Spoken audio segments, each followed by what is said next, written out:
This channel does not promote any violent, harmful, or illegal activities. All content provided by this channel is meant for an educational purpose only. পশ্চিমবঙ্গে দেখা যাচ্ছে সীমান্ত এলাকায় প্রচুর লোক বাংলাদেশ এসেছে, অন্যদিকে দেখা যাচ্ছে কাশ্মীর বা অন্য বর্ডার লাইনে উগ্রপন্থীরা আসছে, অস্ত্র উদ্ধার হচ্ছে দিল্লিতে। এই নিয়ে কি বলবো? এগুলো তো দেখুন, এগুলো তো ব্যর্থতা। এটা তো আগেও অনেকবার বলে দিয়েছি, ব্যর্থতা নরেন্দ্র মোদীর, অমিত শাহের ব্যর্থতা। যে এতদিন ধরে যদি কোনো কেউ এই দেশে ঢুকে যায়, অনুপ্রবেশকারী হয়, তার ব্যর্থতা, তার ব্যর্থতাই এগুলো তাদের ব্যর্থতা। সেই ব্যর্থতার কারণে হচ্ছে উগ্রপন্থী ঢুকছে। আর এই সব করে ইলেকশনের সময়। এই বিহার ইলেকশন হলো, ঠিক দেখো, ইয়েকে একটা বোম, গাড়ি শুদ্ধ বোম পাঠিয়ে দিল, 3 জন ডাক্তারকে অ্যারেস্ট করলো। এনআইএ বললো যে না, এরা কিন্তু ইনভলভ ছিল না, তাই তো বলেছে তো।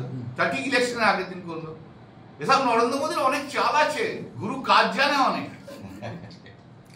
গুরু অনেক রকম প্রক্রিয়া জানে, কাজকর্ম জানে, কি করে কোথায় কি করতে হয়। সাধে কি নরেন্দ্র মোদী হয়েছে? কত রকম যন্তর মন্তর কাজ শিখে, কত রকম মানে টুকটাক টাক টাক খেলে মাথাটা একবারে মানে মারাত্মক করে ফেলেছে। গুরুর অনেক কাজ। কখন কি করতে হয়? হ্যাঁ, আগামী মাসে আরামবাগে সভা করতে আসছেন নরেন্দ্র মোদী। আসুন না, এসে তো গণমন্ত্রী এর আগেও এসেছিল, বলেছিল আরামবাগ का इस बार एमपी सीट हम लोग ले लेंगे। क्या हुआ? ও যত আসবে তত বিজেপি যাবে।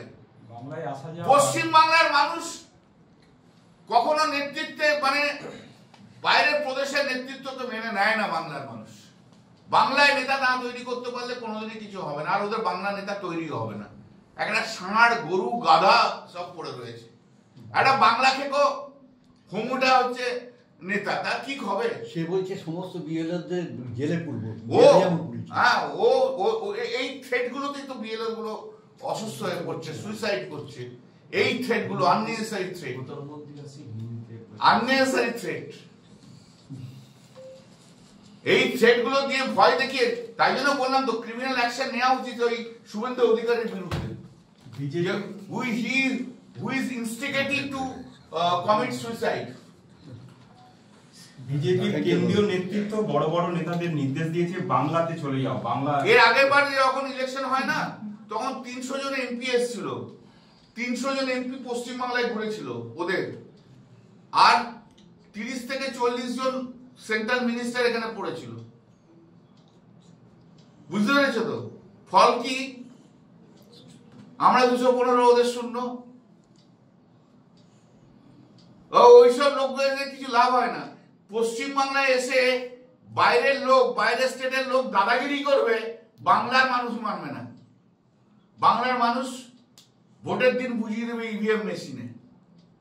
দাদাগিরি, বাইরের লোকের দাদাগিরি সহ্য করবে না। আর এখানে তো সব অনুর্বর লোক রয়েছে, সবগুলো পাঠা, শিক্ষিত, শিক্ষা টিক্ষা নেই, গরু গাধা। শ্রমিক তো কোনোদিন পশ্চিমবাংলা ঘুরলই না, ও জানেই না কিছু।